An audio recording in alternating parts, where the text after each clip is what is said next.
ఆ, 54 వచ్చిన చదువు ఫస్ట్, అదంతా అవసరం లేదు.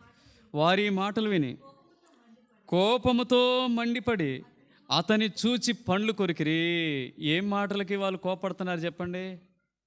స్టెఫన్ మంచి మాటలు చెప్తా ఉన్నాడు. యేసు, మీరు ఎవరైతే సిలువ వేశారో ఆయనే రక్షకుడండి, ఆయన నిజమైన దేవుడండి, ఆయన మనుషులు పాపాలు క్షమించడానికి వచ్చాడండి, హృదయాలు మార్చడానికి వచ్చాడండి, మనందరి కొరకు కలవరిశిల్లో ప్రాణం పెట్టాడండి, ఆయన ద్వారా రక్షణ దొరుకుతుందండి, ఆయన ద్వారా నిత్య జీవం అండి.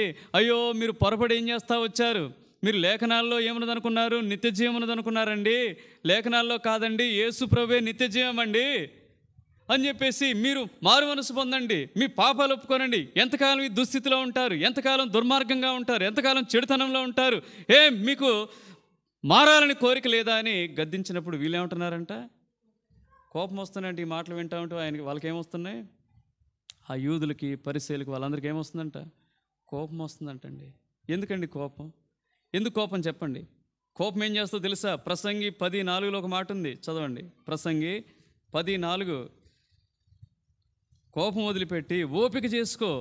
వాళ్ళు చెప్పే దాంట్లో సత్యం ఉన్నదా? యథార్థత ఉన్నదా? ఏదైనా నేర్చుకోదగింది ఏమైనా ఉందా? ఒకసారి ఆలోచన చేస్తే, ఏలువారు నీ మీద కోపం ఎడల నీ ఉద్యోగం నుంచి నువ్వు తొలగిపోకము, ఓర్పు గొప్ప ద్రోహ కార్యములను జరగకుండా చేయనండి. అర్థమైందా? గొప్ప ద్రోహ కార్యాలు చూస్తూ ఒకనాడు ఏంటా ద్రోహ కార్యాలు? కాని స్థలమైన నరకం ఉంది.